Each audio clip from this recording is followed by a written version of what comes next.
voilà, un week-end où ils auraient pu vraiment faire autre chose, et ils ont choisi d'être avec nous, et on est très heureux de les accueillir, parce qu'ils sont passionnés de ce sujet-là, et ils étaient vraiment, ils avaient vraiment envie d'échanger avec vous sur ce sujet-là.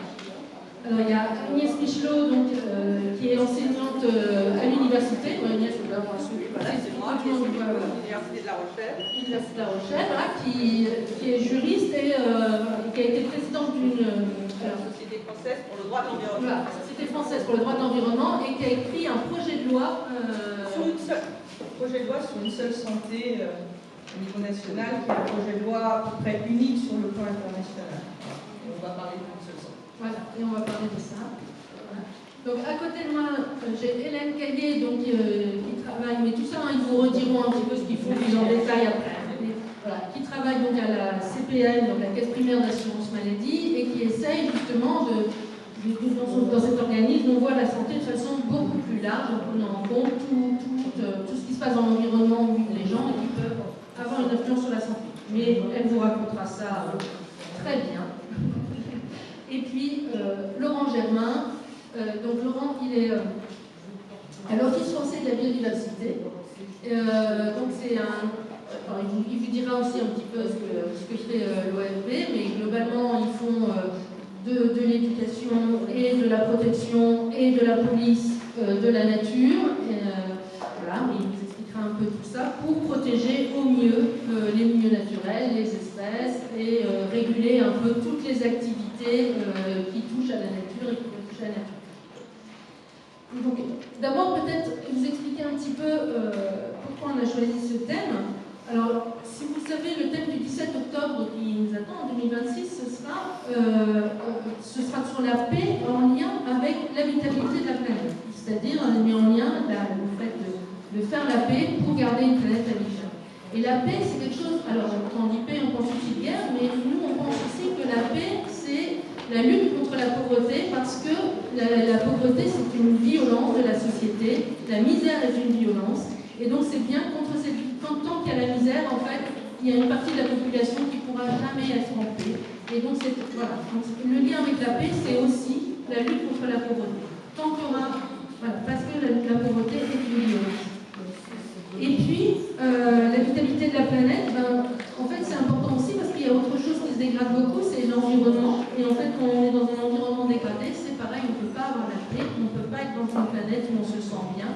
Et c'est un lien très fort aussi avec la lutte contre la pauvreté. Et donc la lutte contre la pauvreté et la lutte pour garder une planète sur laquelle on peut vivre, un environnement qui nous permet de vivre correctement, et c'est des choses très liées. Parce qu'en fait, on méprise autant les hommes dans la misère qu'on méprise en fait cette planète. Et donc comment on fait pour unir les deux combats? Et les deux combats sont en fait très proches. Voilà, c'est ce qu'on va essayer de discuter un petit peu aujourd'hui. Donc vous exposant différentes choses. Alors d'ailleurs, je voulais vous rappeler aussi parce qu'il y a eu un texte en 83, il y a eu le premier texte qui a nommé pour la première fois ce qu'était le développement soutenable. Donc ce qu'on appelait après développement durable. Et le développement soutenable à l'origine, c'était en fait la lutte contre la pauvreté. Alors je vais essayer de vous lire, mais je ne vais pas sauter bonne lunette. La Commission estime que la pauvreté généralisée n'est pas une fatalité. Et la misère est un mal en soi, et le développement soutenable appelle la satisfaction des besoins fondamentaux de tous et pour chacun. Et pour chacun, la possibilité d'aspirer à une vie meilleure. Un monde qui permet la pauvreté endémique sera toujours exposé aux catastrophes écologiques et autres. Voilà. Ça, c'était la première fois que dans un texte international, on parlait de développement soutenable, et ça a été un peu le fondement de l'ensemble de l'écologie. Est-ce que vous voyez de quoi ça parle, en fait, quand on parle de développement soutenable? Ça parle de la lutte contre la pauvreté. Donc dès le début, en fait, quand on a conçu au niveau international ce qu'était la lutte contre la protection de l'environnement, on a pensé à la lutte contre la pauvreté. Alors on va commencer peut-être par Laurent. Alors Laurent, donc j'ai dit un petit peu que tu travaillais à l'OFB. Alors l'OFB, peut-être vous en avez déjà entendu parler, parce que quand même il y a eu beaucoup d'attaques dans les journaux. Enfin, il y a beaucoup de gens qui n'aiment pas l'OFB. On ne sait pas, voilà. Je sais pas. Non, il y a certains qui parlent dans les journaux. T'as raison, Agnès, tu ne devrais pas dire ça comme ça. Il y en a qui se permettent d'attaquer beaucoup l'OFB, l'Office français de biodiversité, et donc ça ne doit pas être toujours facile de travailler dans un organisme où on est attaqué. Et puis Laurent, tu as quand même choisi donc, de travailler là. Je pense que tu es intéressé ou passionné par la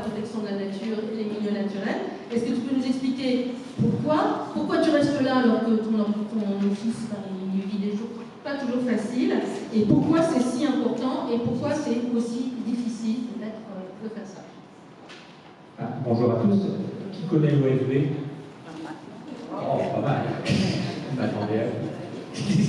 Et donc effectivement, l'Office français de la diversité, donc c'est un organisme, on a 3 grandes missions. Donc c'est un organisme d'État, des pouvoirs publics. Donc on n'est pas une association, un établissement public. Et on a 3 grandes missions. On a la connaissance. On essaye de faire en sorte que cette connaissance elle soit accessible à tous. C'est un premier défi. Alors c'est quelque chose d'assez scientifique, c'est assez compliqué. On a une deuxième mission sur la mobilisation des citoyens, des communes, des entreprises. Pareil, on essaye d'avoir tout le monde à bord. C'est vraiment une des raisons pour lesquelles je suis là. Parce que d'habitude, on n'entend pas vos voix dans les discussions auxquelles j'assiste. Et la troisième mission, c'est effectivement la police de l'environnement. Et on essaye qu'elle soit légitime, c'est-à-dire que, je ne sais pas, on va dans la rue, on demande est-ce que vous êtes pour ou contre l'eau potable? Bonjour madame, vous êtes contre l'eau potable? Vous êtes pour l'eau potable? La personne va vous dire oh non, moi je suis contre, j'en ai rien à faire de l'eau potable. Moi je suis contre. Et pourtant, c'est sur la police de l'eau potable qu'on nous attaque le plus. Quand tu dis on nous attaque, c'est parce que on fait la police, on voit il y a des lois qui interdisent de mettre tel ou tel produit dans l'eau, qui interdisent de capter l'eau pour soi, qui doit la remettre à disposition. Et c'est là-dessus, précisément là-dessus, qu'on nous attaque. Parce qu'on fait la police des pesticides, des produits phytosanitaires, et qu'effectivement, ça peut déranger un certain nombre de personnes qui ont intérêt à vendre des pesticides. Donc c'est un peu bizarre, moi ça m'interpelle. Donc pourquoi je suis dans cet organisme? Parce que je pense que la protection de l'environnement, la protection de notre planète, de notre milieu de vie, c'est juste indispensable. Moi ça fait 30 ans que je suis dans ce métier, 30 ans que j'essaye de faire progresser les choses. Pas 30 ans à l'Office français de la diversité, c'est un organisme récent, et 30 ans j'essaie de faire bouger les choses, et pourtant, et quand on demande aux Français est-ce que vous êtes pour la protection de la nature, quand on fait des sondages, il y a 60 à 80% des Français qui sont pour. Alors pour répondre à la question, pour la protection de la nature. Quand on fait un sondage au hasard, méthode Ipsos, on prend tout, les personnes de plus de 35 ans, les personnes en ville, les personnes de classe supérieure, CSP+, CSP-, tout le monde, on a à peu près 70-80%. Et pourtant, et c'est là que j'en viens à vos propos, dans les médias, dans la classe politique, dans le système, on a quand même en ce moment de grosses attaques. Moi, l'impression que ça me donne par rapport au discours en plénière, c'est qu'il va falloir changer le système. On ne peut pas continuer sur un système qui, notamment de croissance illimitée, on dit la croissance c'est bien, mais il y a des limites planétaires, et notamment la biodiversité, c'est une limite claire et nette. Au bout d'un moment, il n'y aura plus de pollinisateurs, il n'y aura plus d'arbres, il n'y aura plus de services que nous rend la nature, il n'y aura plus d'eau potable, et l'homme ne pourra plus vivre. Il y aura d'autres espèces qui continueront, mais l'homme ne pourra plus vivre. L'homme et la femme, l'humain ne pourra plus vivre. Donc du coup, je suis un peu interpellé. Il y a cette volonté des Français, il y a cette nécessité, et pourtant en ce moment ça régresse. Donc c'est pour ça que je suis là, aussi parce que dans les décisions sur la protection de la diversité, c'est mon métier, moi, à l'OFB, on ne prend jamais votre parole en compte. Donc je suis là pour vous écouter. Je suis là juste pour vous écouter, pour venir vers vous. Parce qu'en fait, dans les discussions que j'ai, moi je suis au ministère, je suis avec des gens en costard cravate pour les garçons, en tailleur pour les filles, et qui sont toujours les mêmes personnes, qui discutent des politiques, et je suis là juste pour vous écouter. Alors, pas une table ronde, une table carrée, mais on va y arriver.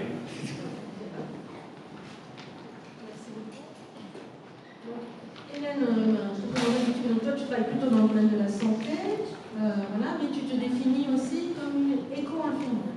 Oui. Et tu essayes de faire progresser, parce que si tu nous expliquer un peu ce que c'est une éco-infirmière. Alors en fait, moi je viens du monde de la santé, je suis infirmière de formation, et j'ai d'abord travaillé dans le curatif, en fait, dans le milieu hospitalier, à prendre soin des gens qui étaient malades, dans des services très techniques. Et j'ai vu le système hospitalier se transformer et devenir maltraitant, aussi bien pour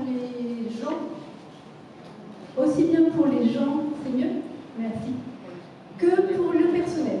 Et j'ai fui l'hôpital pour me protéger moi-même et pour comprendre de l'intérieur comment on était arrivé là. Je suis rentrée à l'assurance maladie pour comprendre avec un autre axe, l'axe administratif, l'axe financier, et essayer de comprendre ce qui se passait. Et je suis arrivée à l'assurance maladie pour accompagner les personnes qui sont touchées par le diabète, qui sont touchées par des problèmes cardiovasculaires et l'asthme. Et je suis rentrée au programme SOFIA, qui est un programme qui accompagne les personnes par téléphone touchées par ces pathologies, où j'étais formée à l'accompagnement au changement. Et j'entendais des gens partout en France qui m'expliquaient leur maladie et qui m'expliquaient le milieu dans lequel ils étaient et les difficultés pour rester en bonne santé et éviter les complications quand on est dans des habitats insalubres avec de la moisissure, quand on est à avoir des difficultés d'accès aux soins, quand on est à avoir des difficultés de manger correctement quand on est diabétique. Tout ça, ça m'a posé plein de questions. Et en fait, j'ai voulu à ce moment-là lutter contre le système par moi-même. J'ai aussi brûlé les ailes forcément, j'ai fait un burn-out et de ça, j'ai bifurqué. Je me suis formée pour devenir éco-infirmière. Et donc, éco-infirmière, c'est quoi? C'est un métier où on apprend à comprendre les différentes sources de pollution qui peuvent avoir un impact sur notre santé et la santé des écosystèmes, la santé de la planète. Et quand je me suis formée, j'ai découvert un monde que je n'avais jamais connu, qui n'était pas dans les études d'infirmière, qui ne l'était toujours pas, qui n'était pas dans les études de médecine, qui ne l'est toujours pas. Et en fait, j'ai découvert tout le lien entre ce qu'on appelle l'exposome, les différentes sources de pollution qui peuvent arriver de plein de manières différentes, soit par la chimie, comme tu parlais tout à l'heure des pesticides, mais c'est également vrai des métaux lourds, c'est également vrai des plastiques, des microplastiques qu'on a dans l'eau, c'est également vrai de tout ce qui est physique, le bruit, les ondes qui peuvent nous toucher, c'est également vrai de notre alimentation et des additifs et des produits ultra transformés et de tout ce qu'on met qui impacte notre alimentation aujourd'hui.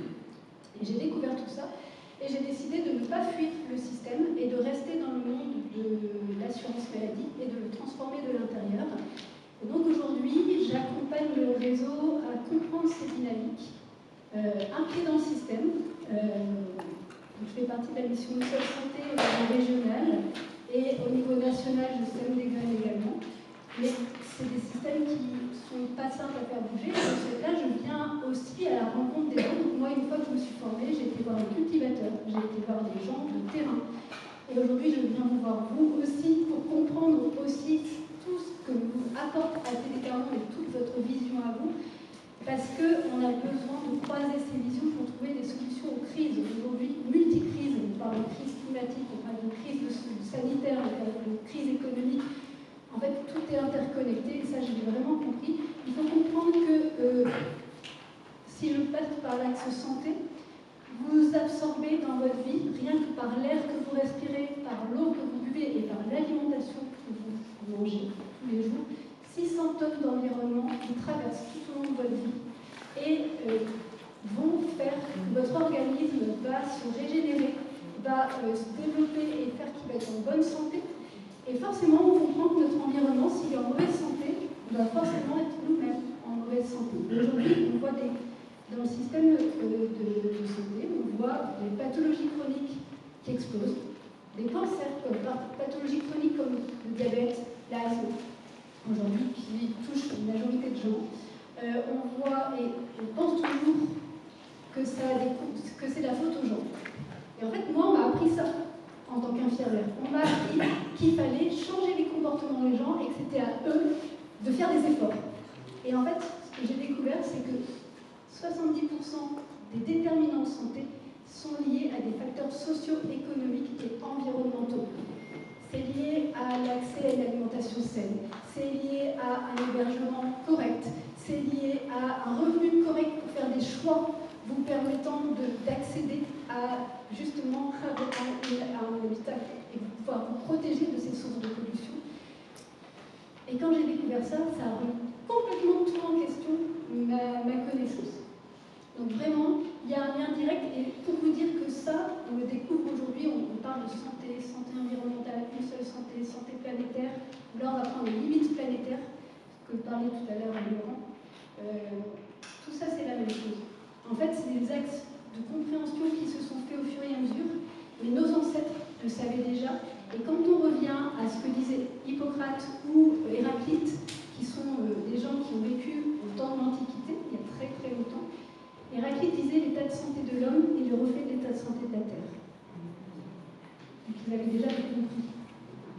Donc vraiment, il y a un lien direct entre cette santé et notre environnement et nos écosystèmes. Et la base, c'est la biodiversité, c'est ce que disait Laurent. Il faut savoir que nous-mêmes, nous ne sommes pas que faits de cellules et de matière.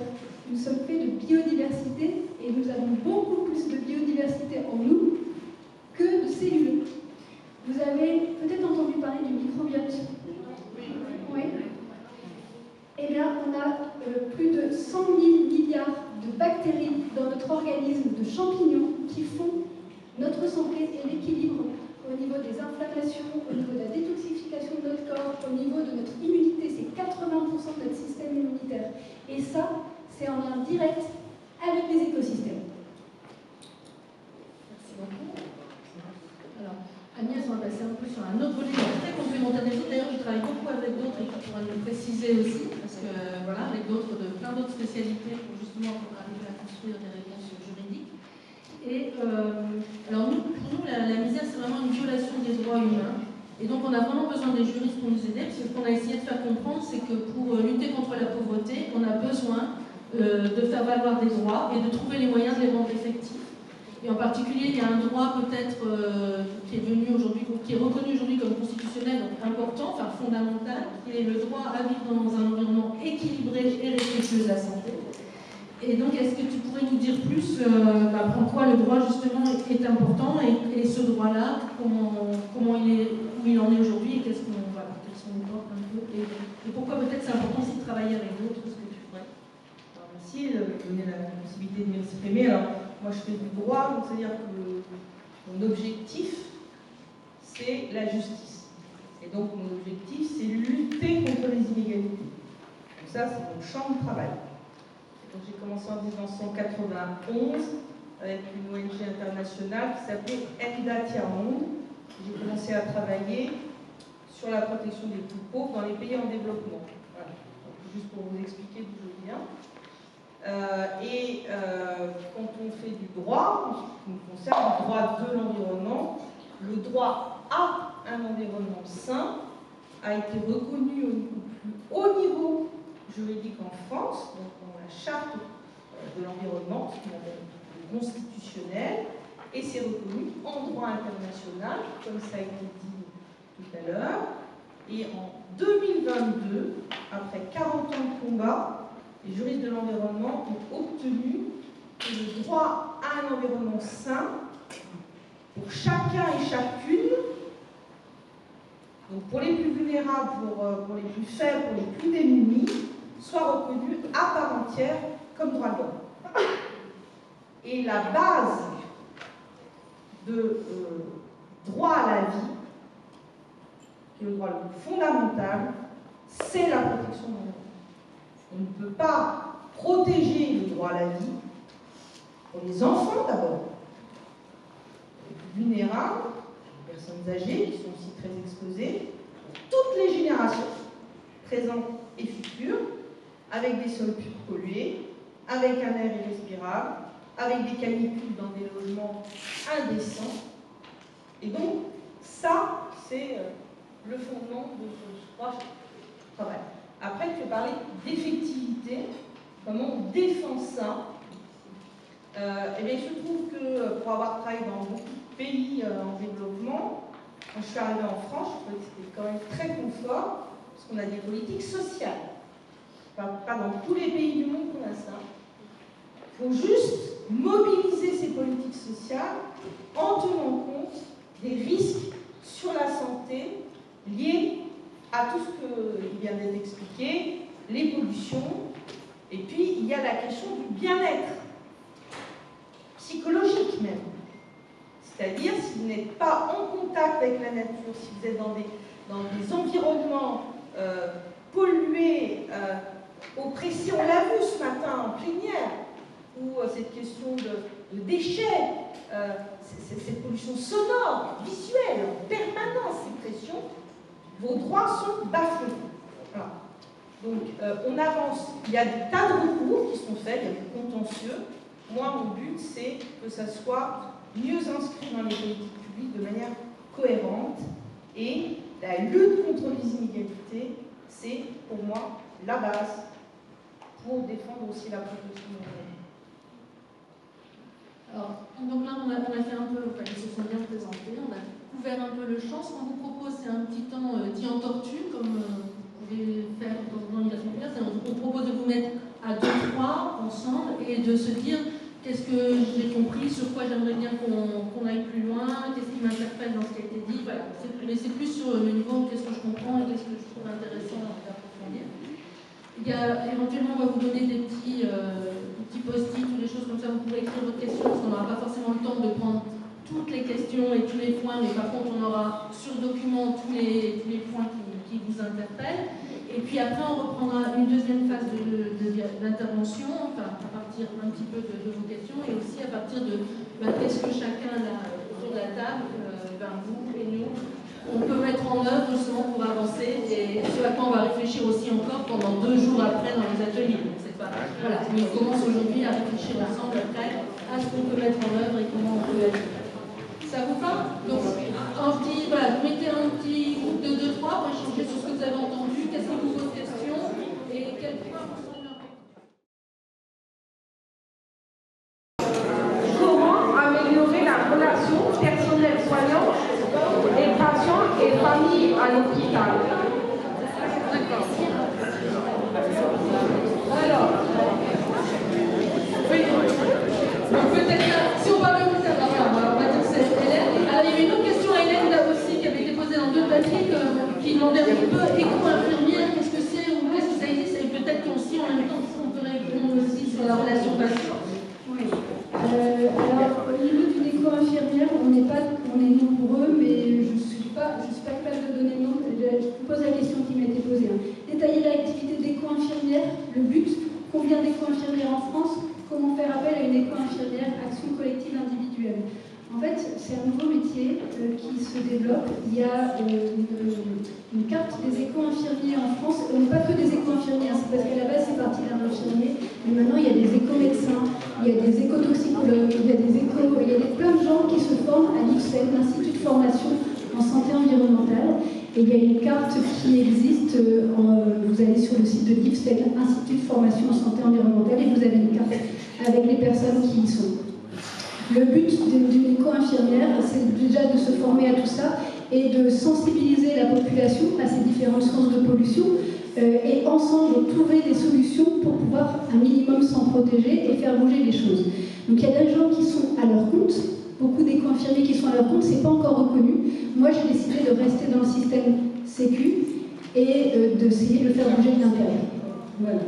Est-ce que ça a une reconnaissance institutionnelle? Pardon? Est-ce que ça a une reconnaissance institutionnelle? Pas encore, malheureusement. Et elles sont souvent à leur compte et elles galèrent aujourd'hui, beaucoup, pour pouvoir exercer. Elles doivent chercher des financements en faisant des appels à projets qui viennent des ARS ou des Sécu ou d'autres organismes. Et beaucoup arrêtent, et alors qu'elles ont des compétences pour pouvoir sensibiliser la population. Non, c'est pas facile. Moi, j'ai la chance d'avoir fait le choix de rester en interne, donc j'ai un statut de salarié, donc ça me permet d'avoir un salaire et de pouvoir bouger à côté, parce que ce que je ne vous ai pas dit, c'est que ça bouge très lentement dans le réseau d'assurance maladie, et que de ce fait-là, je bouge énormément à côté, à aller à la rencontre des gens qui œuvrent pour la santé et qui œuvrent pour mettre en place les conditions d'un environnement sain. Et donc, je vais à la rencontre, comme là, je suis ravie de rencontrer d'autres personnes pour tisser des liens, parce que c'est mon rôle aujourd'hui. Je tisse des liens avec les gens qui ont envie d'œuvrer ensemble pour ce nouveau modèle de société. Hélène, peut-être aussi, il y avait une question sur... Alors aujourd'hui, Hélène ne va pas pouvoir répondre à toutes les questions sur le système maladie, parce qu'il y a eu quelques questions sur ça. Entre autres des réductions, enfin voilà, des diminutions de remboursement pour des maladies, en effet, comme le diabète ou des maladies chroniques graves, etc. Et ça, en effet, si on prenait en compte l'environnement, il ne faudrait pas. Enfin, peut-être que tu peux dire quelque chose, mais on va pas encore répondre dans le détail à tout ça, parce qu'à table ronde, c'est pas tout à fait le sujet, mais c'est des sujets, en effet, qui sont vraiment en lien, en fait, avec notre débat. Et puis l'autre question, c'était la relation patient non médical aussi, ou famille à l'hôpital. Alors en fait, ce qui se passe, c'est que le monde de la santé aujourd'hui, on devrait dire plutôt le monde de la maladie, Donc tout notre système, il est tourné vers la maladie. Et on a perdu tout ce soin et ce prendre soin qui existait dans mon métier au début où je me suis formée. Et donc on a perdu cette relation patient-malade à l'hôpital et ailleurs, parce qu'on a des indicateurs aujourd'hui de santé qui nous poussent à avoir des objectifs qui ne sont pas basés sur le vivant, qui sont basés sur des coûts économiques. Et de ce fait-là, tout le côté vivant, prévention, accompagnement n'est pas comptabilisé dans le système de santé. Et aujourd'hui, pourquoi on fait ces choix-là? Je rebondis sur l'autre question qui me dit comment on fait pour se soigner quand on n'a pas les moyens de continuer alors qu'on a des prises en charge qui sont diminuées. Ben en fait, c'est toujours cette logique. On est à un moment charnière où on est dans une logique de soins et on va trouver de l'argent dans un système qui nous rend de plus en plus malades. Comment être en bonne santé dans un environnement qui nous rend malades? Donc forcément, on a une explosion des pathologies, cancer, diabète, maladies chroniques, etc. Donc le système de santé dans lequel je suis aujourd'hui a des coûts de plus en plus importants. Notre système Sécu ne veut pas s'effondrer, c'est quand même la plus belle chose qu'on ait créée en commun à un moment d'une crise qui était la crise de la Seconde Guerre mondiale, où on s'est mis tous ensemble à la même table pour prendre soin les uns des autres et trouver un modèle coopératif. Ce modèle de Sécu, il a été détricoté de l'intérieur et aujourd'hui, on en paye les conséquences. Et on est toujours dans ce modèle-là. Mais en côté, si on œuvre ensemble pour prendre soin de notre terre, de notre eau, de nos écosystèmes, si on arrive à communiquer tous ensemble pour repartir sur ce que moi j'appelle, c'est un mot très barbare, mais la salutogénèse. Aujourd'hui, tout notre système il est basé sur la pathogénèse. D'où vient la maladie et comment je fais pour me protéger de cette maladie. D'accord? On est tous là-dessus. Et en fait, il faut axer pour retrouver un équilibre vers la santé. D'où vient la santé et comment et quels moyens je mets en place pour renforcer notre santé en commun. Et ça passe par le lien, le social, le coopératif, l'ensemble de notre environnement au sens large, aussi bien individuel avec nos habitats, avec nos modes de vie autour de nous, avec l'entraide, etc., mais aussi à l'échelle des écosystèmes, à l'échelle du sol, de l'eau, de l'air et de la planète. Oui, je rebondir aussi sur cette question de santé. Et la question qui a été posée à l'oral, à l'écrit, c'est comment améliorer la relation entre le patient et le soignant dans des maladies chroniques en particulier. Il y a une expérience qui est assez intéressante, c'est une association qui s'appelle Biodiverse Santé, qui donne un trophée pour les hôpitaux, les cliniques, les centres de soins, qui mettent les relations, qui mettent le patient et le soignant, ils soignent ensemble le jardin de l'hôpital, le jardin potager, l'espace vert, et en fait ils font ensemble, ils soignent un tiers qui est l'espace naturel. Et ça permet d'enlever le conflit entre le patient et le soignant pour soigner un élément qui est important à la fois pour le soignant et le patient, qui est la qualité de l'espace vert autour. Je trouve que l'expérience est vraiment intéressante et fait prendre conscience que tout est lié. La santé du milieu naturel, la santé des espèces qui vivent, notre santé, la santé du patient, la santé du soignant. Et donc ça marche assez bien en fait. Et ça améliore, alors si on parle de fric, en Californie, ils ont mesuré le taux, les économies qu'ils faisaient en mettant des arbres dans les hôpitaux. En fait, ils sortent dans les hôpitaux, les patients sortent une journée plus tôt, le nombre d'anxiolytiques qui sont pris chute, les coûts pour le simple fait d'avoir des arbres, d'avoir des tours d'hôpitaux avec des arbres, on l'a vu dans le quartier, dans le petit reportage tout à l'heure, de quoi vous avez besoin? On a besoin d'arbres. C'est un coup, on va arriver là. On a besoin d'arbres. Pour l'ombre, comment soigner les personnes âgées par rapport à la canicule? Mettons des arbres, mettons la nature. Moi, je suis allé visiter un EHPAD à côté de Béthune, dans le Pas-de-Calais, c'était Isberg, où en fait les enfants ils étaient allés voir les personnes âgées dans l'EHPAD et leur avaient dit nous on veut restaurer la nature. Qu'est-ce que vous avez à nous dire? On a à vous dire que moi, dans ma mémoire de personnes âgées, là il y avait des haies, là il y avait un marais, là il y avait de la prairie, alors que là il y a c'est pelé, il n'y a plus rien, il y a du béton, les rivières sont comme ça, il y a des pesticides partout, il y a 3 corbeaux, vous voyez un peu le paysage. Alors qu'à mémoire d'homme, 25 ans plus tôt, il y avait une autre nature. Donc les gamins, ils disent, ah ouais, c'est ça en fait. En fait, la nature, c'est pas juste les parcs nationaux lointains auxquels on n'aura pas le droit jamais ni moyen d'aller, c'est autour de chez nous. Et remettre un peu cette vie dans les EHPAD, ce lien à la nature, et cette mémoire, le lien entre les générations, entre les différentes personnes, remettre ce lien à la nature, c'est quelque chose qui est vachement fort. Une journée, j'étais au bord des larmes, toute la journée, avec ces personnes qui racontaient leur histoire. Et donc les enfants, ils ont été voir les agriculteurs, ils ont été voir ArcelorMittal, c'est à côté des usines métallo. Et ben ils ont mis de la nature, ils ont mis les haies. Nous, alors l'OFB, c'est quoi? C'est l'Office français de la biodiversité. Si on va là-bas, on se fait tirer dessus. Hein. Si on va faire des contrôles, parce qu'on n'est pas bien vu. Alors, les enfants, ils disent, non, mais moi, je suis allé voir la mamie, là, elle m'a dit que là, il y avait des haies. Ah bon, d'accord, on va regarder ce qu'on peut faire. Donc ça remet de la vie, ça remet en fait une évidence. On s'est coupé de la nature. Dans le soin, alors évidemment, tout ce qui est Pasteur, les médicaments, ça nous a apporté du bien-être. Mais on est allé trop loin, les hôpitaux, ils sont fermés depuis le XXe siècle, les années 50. Les hôpitaux, ils sont fermés, on fait le curatif, on donne des médicaments. C'est quoi déjà, c'est vous les coupables, alors que c'est 10% des causes de maladie, c'est le comportement. C'est pas vous, c'est le système, c'est l'environnement. Je crois que c'est 25%, c'est les conditions économiques, 45%, donc c'est pas de votre faute. C'est la faute qu'on a coupé notre corps, notre biote, de la nature. Et là, on a cru, depuis 50 ans, 100 ans, qu'on était en dehors. Alors peut-être que vous irez avec le Musk sur Mars, hein, vous avez la chance d'avoir un ticket. Il faut économiser un petit peu, hein, ça coûte cher. Mais pour l'instant, on est lié à cette planète. Et donc on a juste oublié ça, pour remettre un peu par des petits gestes dans les hôpitaux, dans les EHPAD. Je peux vous dire que la cour de l'EHPAD de Béthune, c'était une zone de nature incroyable. Des herbes hautes, un potager, des arbres, des oiseaux. C'était pas l'EHPAD avec des petites pelouses toutes tendues, pour que les papilles et les mamies puissent. Non, mais ils étaient contents, heureux, ils souriaient. Incroyable. Ils étaient dans leur espace où on les laissait mourir. Et là, ils avaient de la vie, des enfants, c'était vraiment super.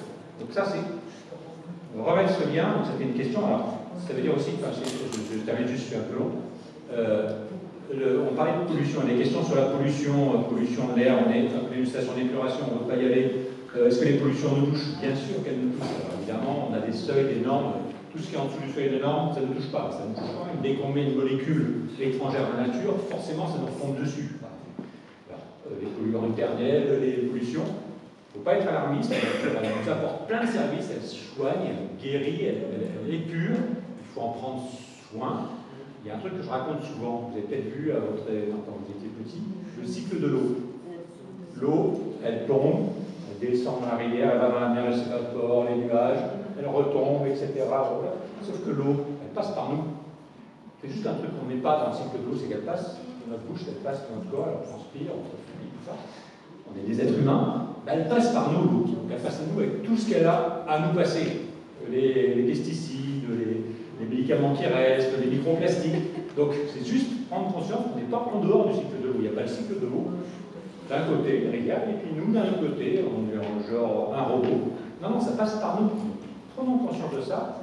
Revenons un peu à la vraie raison. Alors le problème, j'ai plein de questions sur comment on fait pour les pratiques. C'est que le problème, pour l'instant, le système est résistant. Tous ceux qui ont intérêt à vendre des médicaments, des pesticides, ou vendre agriculteurs, qui sont la première population touchée par le cancer, les agriculteurs. Je peux vous dire que les taux de cancer agriculteurs vont exploser, malheureusement, pour eux, parce qu'on leur a dit, ben non, ne t'inquiétez pas, c'est pour être protégé, etc. Il va falloir qu'on retrouve, vous êtes là pour inventer le système de demain, en fait. Il va falloir qu'on change le système, ça passe par les crises, le Covid, les conflits, la guerre, voilà, les ressources. On va y arriver. Le nouveau Conseil national de la résistance, c'est vous, c'est vous. Alors, on n'a pas l'air d'avoir répondu à vos questions. Hein. Ils ont pris vos questions et ils interviennent bien en fonction de ça. Alors, on ne pourra pas répondre à tous, c'est peut-être un peu frustré, mais c'est ce qu'on est en train de faire. Et donc, il y avait pas mal de questions en plus sur comment réagir en droit, en politique, etc. Donc, c'est Hélène qui... Oui, vous parlez pour Hélène. D'abord, je suis assez impressionnée par la qualité des questions. En fait, elles sont extrêmement pertinentes et percutantes. Je les ai organisées en 3 pôles. Les premières questions, c'est comment défendez-vous les droits, la biodiversité, la santé concrètement? Comment défendez-vous les droits, la biodiversité? Comment? Alors moi, je suis enseignant, chercheur, infirmière, je suis enseignant. Ma première façon de défendre les droits, c'est d'ailleurs d'abord de les faire connaître, d'abord d'en parler et d'enseigner à nos petits juristes de demain que l'homme ne contrôle pas tout, ne décide pas de tout, et que tant qu'on n'a pas compris que l'homme faisait partie du vivant, parce que c'est exactement le problème, on allait continuer à aller dans le mur. Donc, ma première action, c'est d'informer sur le droit à un environnement sain. On a tout ce qu'il faut dans les textes. Le principe de précaution, quand on ne sait pas, eh ben, on ne se lance pas dans des politiques ou des actions qui vont nuire. Deuxième principe fondamental, la prévention. On étudie les impacts, on voit ce que ça va donner. Donc, ma première mission, c'est d'informer. Ma deuxième action, c'est de travailler avec l'Alliance Santé Biodiversité, donc les médecins, les vétérinaires.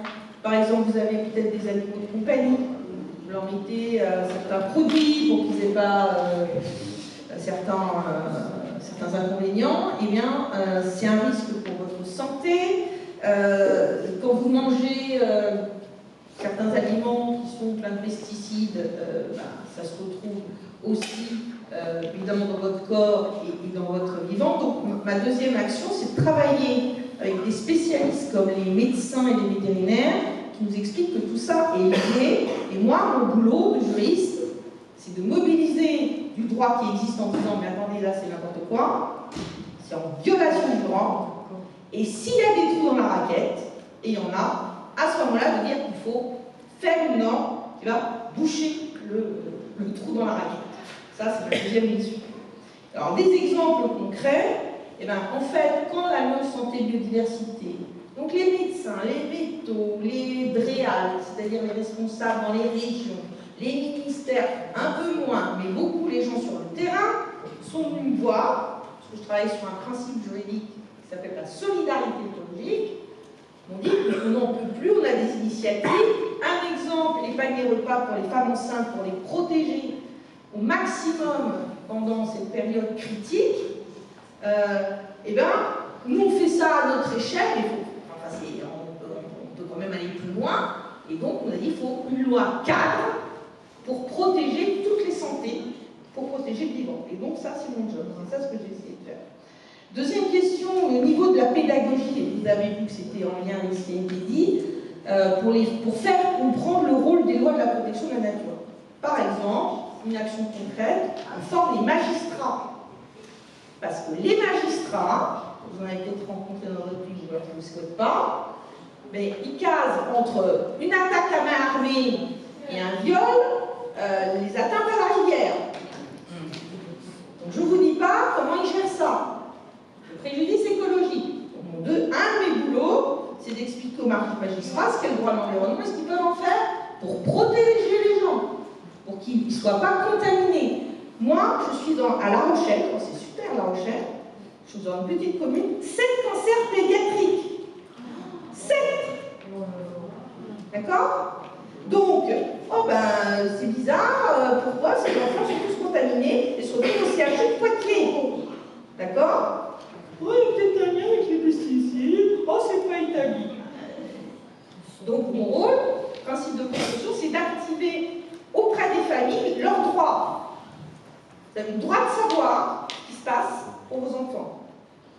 Alors ensuite, l'autre question d'ailleurs, sont liées, peut-on stopper les pollutions? Oui, alors ça c'est la recherche, ça c'est ma casquette de chercheur qui vous le dit. Il est établi. Il y a des centres d'expérimentation à Chizé, c'est un grand laboratoire de recherche, qui dit qu'il y a une autre agriculture qui est possible et qui produira mieux et autant, et à un coût quasi identique. Ça, c'est la recherche qui nous dit. Donc on peut faire autrement. Après, il y a des pollutions, il y a des tas de pollutions. Il y a des pollutions dans l'air, dans les sols, dans l'eau, ils vont tous aérolier. Donc on a des règles, ce qu'on appelle le droit de l'environnement, c'est le droit de la lutte contre les pollutions. Donc oui, il y a des règles, il faut encore se battre pour les faire respecter. Ensuite, comment le citoyen peut se battre? Eh bien, il se met, alors, pour prendre l'exemple des familles là, avec leur cancer, ils se montent en association, ils vont voir un avocat spécialisé et il montre un recours, et d'ailleurs c'est la question, un recours contre l'État. Exemple, cour administrative, 19 juin de cette année, il a été dit que l'ANSES, donc l'Agence pour la santé, n'avait pas utilisé les meilleures ressources scientifiques disponibles. Donc il n'avait pas pris les mesures qui s'imposaient pour protéger les populations. L'État est condamné, bien sûr. Il y a des procès climatiques. L'État est condamné, bien sûr. Mais mon but, c'est de ne pas en arriver là, parce que les dégâts, ils sont faits. Il faut agir avant. Alors bien sûr, on peut faire des contentieux. Oui, on peut condamner l'État, c'est une autre question. Mais moi, j'aimerais bien qu'on agisse plus en amont. Est-ce que vous pouvez nous parler de la loi d'urgence climatique qu'ils sont en train de mettre en place là? Vous parlez de la loi agricole, je pense. Oui. Oui, la captation de l'eau. C'est-à-dire, c'est une appropriation par un secteur d'activité d'un bien commun qui est l'eau. La loi sur l'urgence agricole. Oui. Alors, je peux vous en parler, c'est pas voté. Le gouvernement a dit qu'il allait pas suivre. Nous, les juristes, notre boulot, c'est de dire votre machin, ça ne tient pas la route, c'est contraire à d'autres règles. Nous, c'est ça qu'on fait. Et ce qu'on mobilise, c'est le droit international en disant l'État français. Alors, c'est bien beau, vous les faites votre truc dans votre coin, mais il y a du droit européen de l'environnement et il y a du droit international que vous devez respecter. C'est ça qu'on essaye de faire. Alors, avec des auditions au Sénat, à l'Assemblée nationale, qu'est-ce que l'État ne devrait pas être condamné? Ça, j'ai répondu. Comment faire pour que la loi sur le droit soit bien appliquée? Alors, il y a d'abord être informé, c'est les citoyens qui se mobilisent. Il y a des pétitions, des associations qui sont extrêmement actives, mais qu'on étrangle avec un truc qu'on appelle l'intérêt à agir. Intérêt à agir devant les tribunaux. Ah, mais oui, mais est-ce que vous êtes vraiment sûr que vous pouvez faire un cours? Oui. Donc le rôle, c'est que les gens soient informés de leurs droits pour se battre collectivement. Il faut travailler collectif. C'est pour ça que je parlais de l'Alliance santé biodiversité. Les médecins, les départements de santé, d'environnement, les politiques sociales. Excellente question. Comment les politiques sociales peuvent-elles rendre les droits plus effectifs? La protection de l'environnement, c'est de la protection sociale. Donc, c'est l'hébergement, c'est le droit au logement, c'est un accès à l'eau potable autant que possible, etc. Ça, tout ça, et pour le droit social, c'est aussi l'évolution des métiers. C'est-à-dire les plus précaires, ce sont des métiers avec moins de qualification. On leur dit, attendez, on n'a plus besoin de vous parce que révolution technologique et machin. Ben non, il faut accompagner l'évolution des métiers vers la transition écologique et tenir compte que les métiers vont changer pour tenir compte de l'adaptation nécessaire à malheureusement cette crise économique en plein fouet. J'espère que vous avez tout. C'est pas mal. Merci beaucoup Agnès, je pense que tu as répondu un peu.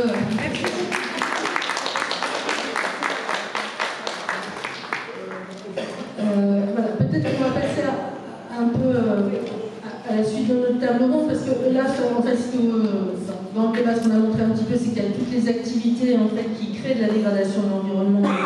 C'est ces dégradations qui causent des problèmes de santé, et la tendance, c'est peut-être aujourd'hui de un peu laisser faire, ou de ne pas avoir le droit suffisant pour agir, ou de pas avoir, ou d'avoir trop de résistance sur le terrain par les personnes qui sont enfermées dans des métiers, enfin, qui ont besoin de vivre aussi leur métier, etc., et qui ont peur de ces changements, et du coup, on n'arrive pas à changer les choses. Et du coup, c'est comment on développe des actions avant, comment on fait évoluer justement toutes ces activités humaines pour qu'elles respectent mieux. Peut-être qu'on peut passer un petit peu à ça. Alors, Agnès a répondu un tout petit peu sur, je ne sais pas si il y a quelque chose à ajouter, parce que tu as déjà dit pas mal de choses, mais sur prévention, comment on fait évoluer les activités. Alors, par exemple, la question des logements sociaux, c'est quand même, voilà, on peut construire autrement les bâtiments. On peut quand même avoir un logement décent en prévoyant. Alors, le problème qu'on a aujourd'hui, c'est qu'on fait des bâtiments décidés il y a 10 ans avec les normes d'avant-hier pour les familles de demain. Donc, il faut absolument être beaucoup plus réactif, notamment, par exemple, sur le logement social. Il ne faut pas faire peser sur les gens qui n'ont pas de marge marge d'adaptation, qui ne peuvent pas, ah ben je vais changer mon logement, je vais m'isoler, je vais prendre ma bagnole, je vais changer de bagnole. Ben non, les plus précaires ne peuvent pas faire ça. Donc il faut prendre des politiques publiques adaptées, qui ne font pas peser sur les plus précaires, des décisions sur la transition écologique qu'ils ne peuvent pas assumer. Et ça, c'est notre avis sur la justice climatique. Et donc c'est faire évoluer les politiques sociales. Ça avance, mais c'est lent. C'est très lent. Je ne sais pas si ce que je vais dire va être bien compris, mais les plus précaires sont fers de lance. C'est-à-dire qu'en fait, ils ont un panel de droits beaucoup plus large, et heureusement, que les autres. Et donc, paradoxalement, juridiquement, ils ont plus de leviers d'action. Simplement, ils ne le savent pas, deux, ils croient qu'ils ne sont pas légitimes, qu'ils n'ont rien à dire, parce que de toute façon, ils sont dans la survie, qu'ils ont plein de choses à gérer.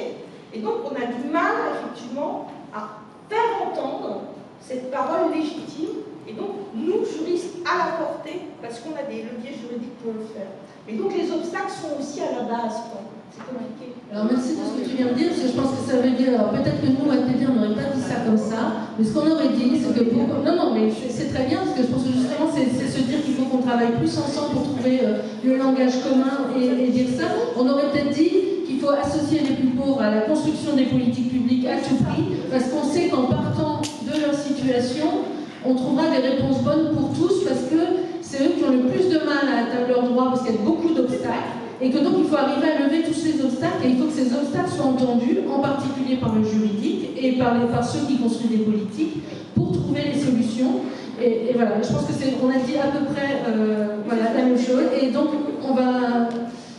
Oui, alors peut-être... Moi, personnellement, je suis dans un logement... Moi, personnellement, je suis dans un logement social depuis février 2026. Et ben, ils doivent me refaire des travaux, mais malheureusement, j'ai été au truc de bailleur. Et ben, ils remettent ça quand ils réhabiliteront les appartements. Voilà, alors, le problème dans beaucoup d'actions, c'est que vous n'avez pas forcément les moyens d'agir qu'ont d'autres, voilà, et donc comment on fait pour retrouver ces moyens d'agir ou pour revendiquer ces moyens d'agir, et je pense que c'est ce que voulait dire Agnès en disant, vous avez des droits, beaucoup de droits, mais vous ne les connaissez pas forcément, mais ça demande du temps, ça demande éventuellement de l'appui juridique qu'on n'a pas forcément non plus quand on est en situation Bon, peut-être que vous pourriez aussi rebondir, donc, oui, alors je ne sais pas si on lance tout le débat, parce qu'il faut qu'on les laisse parler aussi un peu sur les actions, mais bon, allez, Nathalie, vite alors. Par rapport à cette situation concrète, pour moi, c'est aussi une question d'agir, parce que les plus pauvres, qu'est-ce qu'ils font? Ils finissent par croire tous les préjugés qui sont portés sur eux, et que, en fait, ils ne sont pas légitimes, parce qu'on leur dit qu'ils ne sont pas légitimes. Et donc, il y a toute une éducation qui a à faire pour ceux, les bailleurs, mais aussi vis-à-vis de nous, quand on a des difficultés, et finalement, on nous dit, mais non, vous n'avez pas le droit à la parole, puisque vous ne pouvez pas payer, de toute façon. Donc en fait, nous on travaille avec ATD sur les préjugés, les représentations, mais il y a encore un gros boulot à faire. Oui, il y a beaucoup de jugement et c'est une forme de violence aussi. Moi, c'est ce qu'ils m'ont dit, si vous n'êtes pas content, payez. C'est ça. Ça, c'est une violation des droits sociaux aussi. C'est une violence aussi. Oui, c'est la société est très violente. Non, voilà.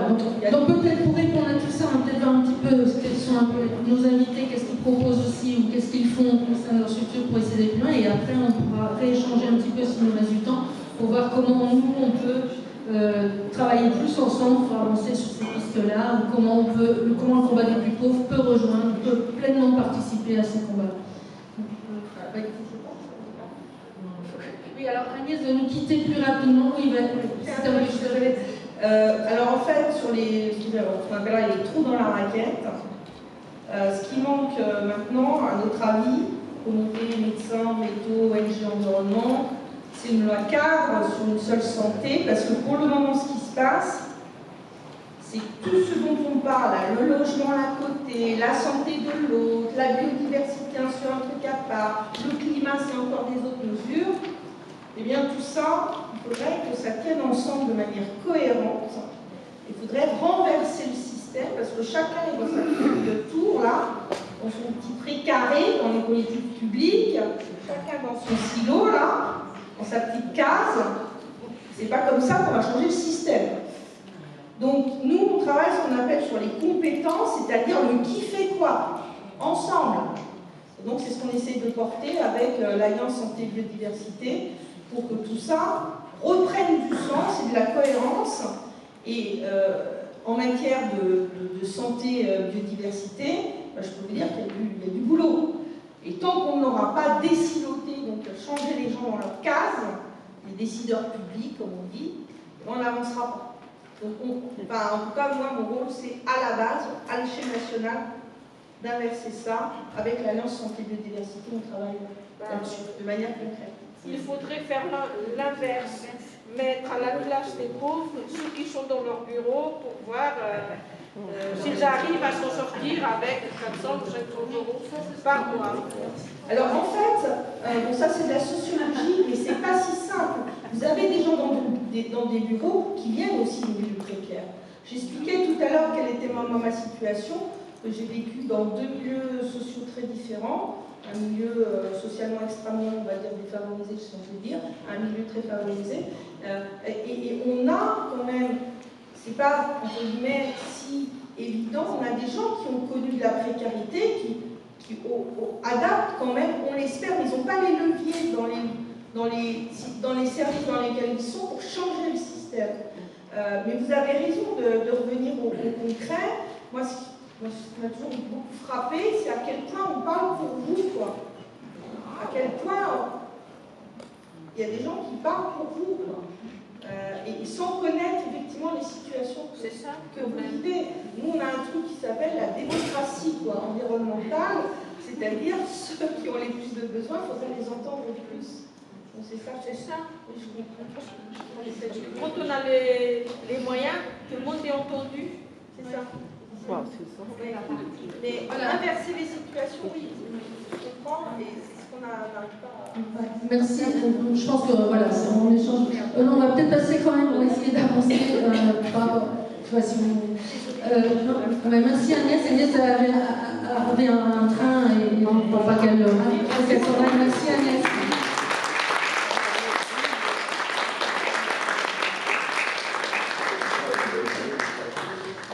Et donc, on va donner la parole à nos deux invités de nouveau pour dire un petit peu quelles actions ils voient, qu'est-ce qu'ils font, qu'est-ce qu'ils essayent de faire, comment ils voient, quelle perspective éventuellement ça leur donne le dialogue aujourd'hui pour faire plus avec. Et après, vous pourrez rebondir de nouveau, mais je vous propose de leur laisser bien ce temps-là pour s'exprimer. Oui, merci. Et puis, on restera, je reste les 3 jours avec vous, et notamment il y aura des ateliers avec Christina pour essayer de vous écouter, parler aussi de votre lien que vous avez, vous, avec la nature. D'où vous venez, quel est votre héritage, quelle est votre pratique, quels sont vos problèmes, vos besoins quotidiens. Parce qu'en fait, c'est ça, vous écoutez au lieu de trouver des solutions qui ne sont pas forcément adaptées.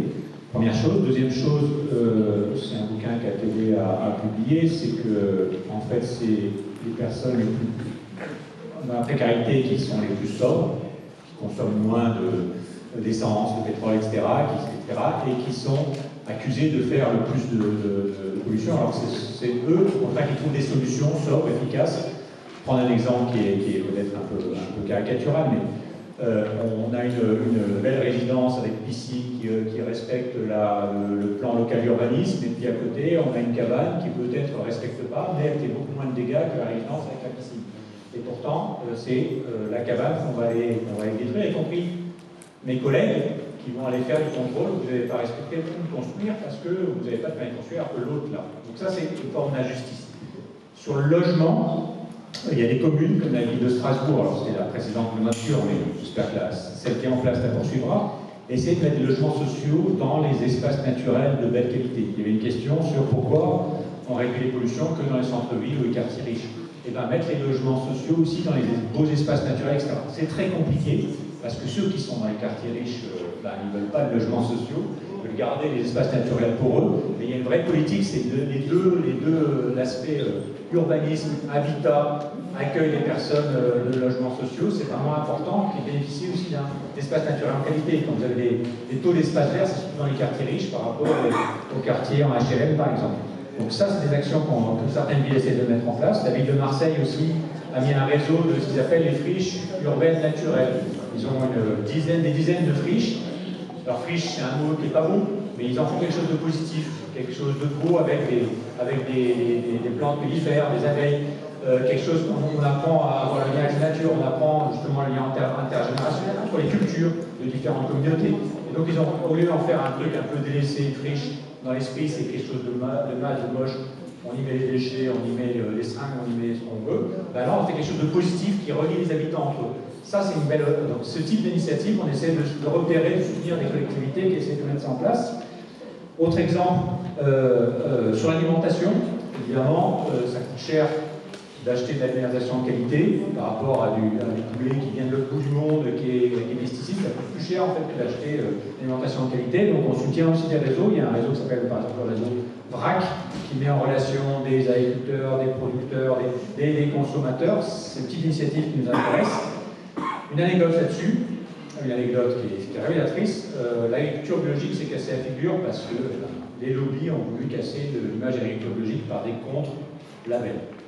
Sauf, c'est le PDG de Carrefour, aussi une petite PME, Carrefour, France, petite PME qui a dit « Notre réseau bio s'est cassé la figure partout, sauf le rayon bébé, y compris dans les zones défavorisées. » C'est-à-dire que les gens disaient « Bon, ok, pour nous, c'est mort, c'est foutu. » Mais pour les bébés, quand même, on va faire l'effort d'acheter de la... Et ça, je trouve que c'est dans les...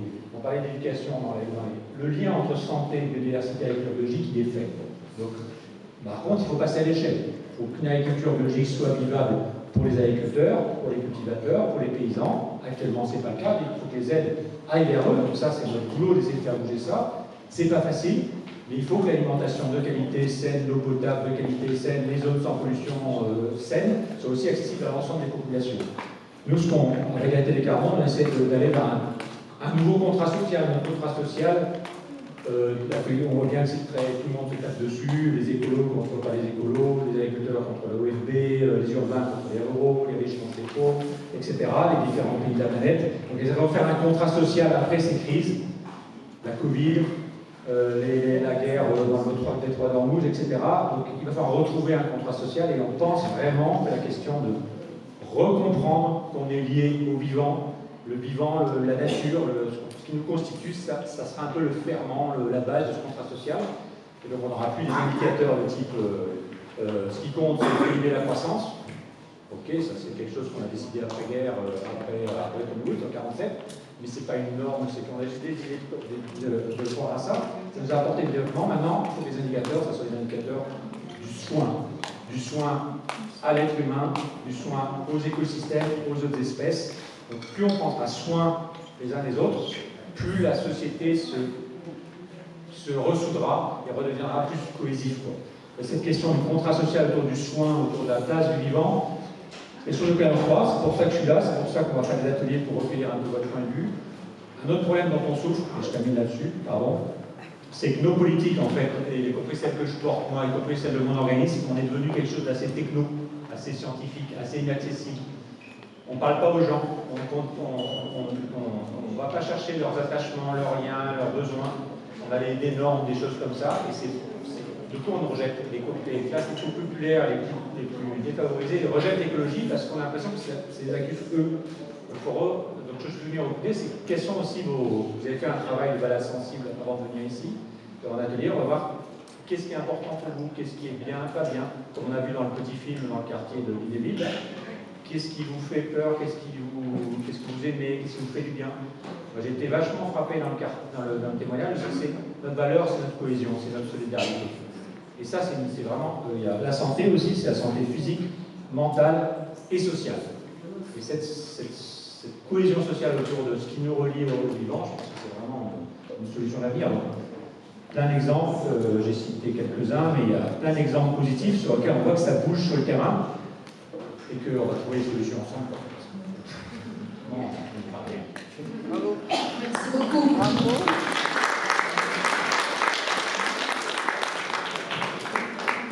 Alors, je vais vous expliquer un petit peu moi comment je bouge, alors de deux manières. Déjà, je bouge dans le système de santé, le système Sécu.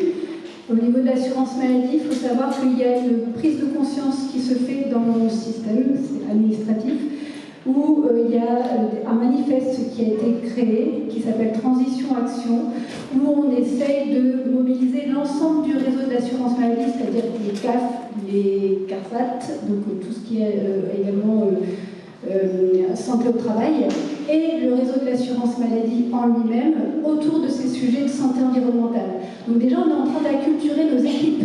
Ça prend du temps, parce que c'est des gens qui viennent beaucoup de l'administratif et qui sont déconnectés du vivant, qui sont déconnectés de ces prises de conscience.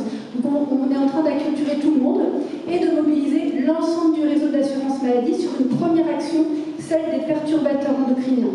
Alors je ne sais pas si vous connaissez les perturbateurs endocriniens, c'est des substances chimiques qui dérégulent votre organisme et qui entraînent plein de pathologies. Aujourd'hui, on le sait. Et donc on est en train de mobiliser tout le réseau là-dessus pour pouvoir sensibiliser la population, sensibiliser les pros de santé également, puisque comme je vous le disais, c'est pas dans les études de médecine, ça arrive dans les études d'infirmière en septembre, et donc on mobilise tout le monde sur ce réseau-là. Donc ça, vous pouvez le trouver en allant sur Amélie, tout ce qu'on crée, les outils, etc. sont en accès libre sur amélie.fr, et donc ça, c'est en train de bouger.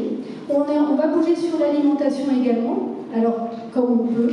Il y a encore, comme on le disait tout à l'heure, beaucoup de silos et beaucoup de difficultés. On est en train d'essayer de bouger sur l'accès à une alimentation saine pour tous, à soutenir également des collectifs qui sont des collectifs d'ordonnance verte. Je ne sais pas si vous connaissez, c'est raccrocher le monde de la santé avec le monde agricole pour pouvoir permettre aux femmes enceintes d'accéder à une alimentation saine pendant toute la durée de la grossesse. Parce que comme vous le disiez Agnès tout à l'heure, il y a des périodes très sensibles et la période de la grossesse, c'est la période jusqu'aux 2 ans, c'est une période de très grande vulnérabilité à cet environnement parce que les enfants sont beaucoup plus sensibles à ces différentes sources de pollution. Et donc c'est permettre par cette ordonnance verte, faite par des médecins, des professionnels de santé qui sont en face d'une femme enceinte, d'accéder à des ateliers de sensibilisation sur les perturbateurs endocriniens pour être au courant, pouvoir faire des choix, parce que si on n'est pas au courant, on ne peut pas faire des choix. Donc déjà, pouvoir être au courant et choisir.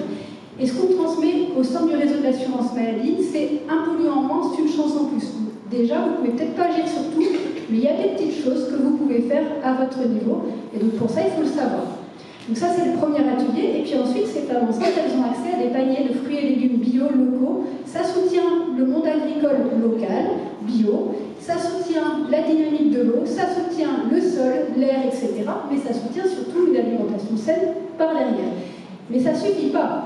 Parce qu'une fois que ces gens-là sont sensibilisés, quid des personnes qui n'ont pas l'argent une fois que les financements s'arrêtent pour pouvoir accéder à une alimentation saine. Et donc moi, à côté, pas dans le réseau de l'assurance maladie, à côté, je travaille au niveau de Roubaix, moi je suis de Lille, et sur Roubaix, on a une population très vulnérable, très précaire, une des villes les plus pauvres de France, et qui est en train de bouger grâce aux plus précaires et aux plus pauvres. C'est eux qui sont en train de se mobiliser autour de la sécurité sociale alimentaire avec un axe santé. Ils s'acculturent depuis plus de 9 mois maintenant, ils sont plus de 70 à s'acculturer sur ces sujets-là et à se mobiliser, à aller à la rencontre des cultivateurs à droite à gauche et de faire des choix pour avoir un panier digne, choisi pour tous. Et donc ça, c'est des choses qui bougent. Il faut savoir qu'il y a plein de choses positives. Tout à l'heure, Laurent parlait du lien à la nature. Tout ça, ça vous paraît très négatif au moment où on vous parle, ça peut parfois plomber. Il faut savoir que votre organisme, il prend très vite le dessus. Il y a des études qui ont montré que rien que se connecter à la nature, juste aller dans la nature, ça ne coûte rien, hein. Juste aller dans la nature, ils ont fait une expérimentation en Suède, je vous parlais du microbiote là, tout à l'heure, vous voyez, ça c'est 80% de notre système immunitaire, c'est ce qui renforce notre santé, ce qui nous rend moins vulnérables à toutes ces sources de pollution, d'accord? Ils ont étudié le microbiote des enfants qui étaient hors sol en ville, en Suède, et les enfants qui étaient au contact des animaux, de la nature, du vivant, etc. Ils ont vu une différence. Les enfants des villes étaient beaucoup plus touchés par de l'asthme, des problèmes de santé, des allergies. Et en fait, ils se sont dit, est-ce qu'on peut inverser les choses? Et en fait, ils ont reconnecté les enfants des villes à la nature. Ils ont obligé à sortir les enfants des écoles en les mettant dans la forêt 2 à 3 fois par semaine, à les mettre les mains dans la nature, voilà, le vivant, etc. Et ils se sont rendus compte qu'en 15 jours de temps, 15 jours seulement, le microbiote cutané se réensemençait, et en 1 mois de temps, vous renforcez votre microbiote intestinal. Donc ça, c'est des choses qui ne coûtent rien, que vous pouvez faire déjà vous-même. Quand vous allez faire vos balades nature, ça renforce votre santé. Quand vous faites du lien social à être les uns avec les autres, vous partagez vos microbes, vous partagez vos bactéries, etc., vous faites des bises, après des câlins, etc. Ça renforce votre microbiote. Quand vous accédez à une alimentation que vous pouvez le plus choisir possible, à essayer de mettre un peu plus de fruits, un peu plus de légumes dès que vous pouvez. Même si voilà, vous ne pouvez pas forcément accéder à une alimentation bio tout de suite, déjà mettre des fibres, ça renforce des bactéries, des bonnes bactéries. D'accord? Donc il y a des choses simples. Après, j'avais une question aussi. Comment on fait quand on a des enfants qui sont asthmatiques, dans des logements insalubres? Aérer vos logements, ça ne coûte rien. C'est quelque chose qui permet déjà d'enlever un petit peu les pollutions intérieures et détacher vos meubles des murs. Ça vous permet d'éviter la moisissure, d'éviter l'humidité entre vos meubles et les murs, en attendant que les lois changent, en attendant qu'on arrive à faire bouger tout ça. C'est des petits gestes. Et après, il faut se mobiliser, tous ensemble. C'est vraiment le seul moyen. Et moi, j'ai besoin de vous. Aujourd'hui, je dis dans le réseau de l'assurance maladie, on marche encore à penser qu'il faut changer les comportements des plus vulnérables. On pense encore qu'il faut penser, c'est des gens dans les bureaux qui décident de ce qu'il faut mettre en place pour les plus vulnérables. Et aussi, quand je vois sur le terrain, je travaille avec des centres, des contrats locaux de santé qui sont à l'initiative des villes, et à chaque fois, on m'en dit « Oui, mais les plus précaires, ils ne savent pas manger, il faut les accompagner, et il faut leur faire des ateliers pour qu'ils apprennent à bien manger. » Non, c'est l'accessibilité à cette alimentation saine aujourd'hui qui pose problème. Et ça, on a besoin de vous pour mobiliser et changer ces façons de fonctionner dans des gros organismes comme le mien, l'assurance maladie. Et donc, il y a une demande qui a été faite, mon organisme est en train de se mobiliser pour se remettre en question. Et donc, il a pris contact avec ATD Carmonde pour essayer de tisser des liens avec vous et que vous nous aidiez. Mais on a besoin de vous pour pouvoir mobiliser ce réseau aussi. On n'a plus trop le temps de questions, en fait, je suis désolée. Mais après, Hélène reste un petit peu, et puis on peut, voilà, il y a encore des possibilités de dialogue. Peut-être c'est un peu le moment de conclure là. Alors, donc, le constat qu'on a fait, il est quand même difficile. Enfin, ce qu'on a voulu vraiment vous rappeler, c'est l'importance de préserver la nature, qui est vraiment un combat qui rejoint finalement le combat de lutte contre la pauvreté. Donc, il faut qu'on y travaille, il faut qu'on soit dedans. Le constat aussi qu'on est exposé à plein de choses qui nuisent à notre santé, qu'il y a une augmentation des maladies, tout ça, c'est un constat difficile, mais c'est un constat qu'il faut faire ensemble, et il faut essayer plutôt de réagir à ça, soigner les personnes, mais il faut surtout trouver comment on prévient ça et les moyens. Alors, voilà, Hélène, elle a précisé plein de petits gestes, mais on a précisé aussi que ce qui était important, c'était de trouver du collectif, de s'allier dans des combats collectifs, et que les personnes en situation de pauvreté trouvent leur place dans des combats collectifs. Le problème, c'est qu'il y a pas forcément assez de combats collectifs pour le moment sur ces sujets-là, et dans les combats collectifs, les personnes les plus pauvres n'y sont pas forcément, donc comment on fait pour qu'elles y soient, et comment on fait, nous, à TD Carmonde, pour porter plus fort la parole, le vécu des plus pauvres, pour qu'ils soient entendus et reconnus. Voilà. Et je ne sais pas si vous avez un tout petit mot de la fin, s'il y a vraiment quelque chose. Juste, moi j'attends vraiment beaucoup de ces 3 jours et de ce que vous allez en sortir pour pouvoir avoir des nouveaux récits et votre parole, pour que vous puissiez faire des remontées de cette parole que vous aurez construite ensemble dans ces systèmes qui essayent de faire bouger mais qui n'ont pas justement votre vision de terrain. Donc j'attends beaucoup de ces 3 jours et de la remontée que vous allez en faire. Et moi, il y avait une question sur comment vous faites pour ne pas être découragé dans le boulot. Venir vous voir, venir à des moments comme ça me redonne vraiment le peps.